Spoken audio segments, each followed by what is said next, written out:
Hi friend, আজকে আমি যে বিষয়টি নিয়ে কথা বলতে চাইছি সেটা হচ্ছে বাচ্চাদের টুথপেস্ট।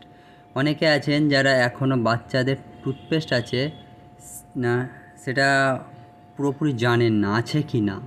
তা বাচ্চারা বড়দের টুথপেস্ট ইউজ করতে পারে না, কারণ বড়দের টুথপেস্ট বাচ্চারা খেয়ে ফেলে, অনেক সময় প্রবলেম হতে পারে। আর তাই বাচ্চাদের নিজস্ব একটা টুথপেস্ট আছে যেগুলো বাচ্চারা ইউজ করলে বাচ্চাদের দাঁতের পক্ষে খুবই ভালো।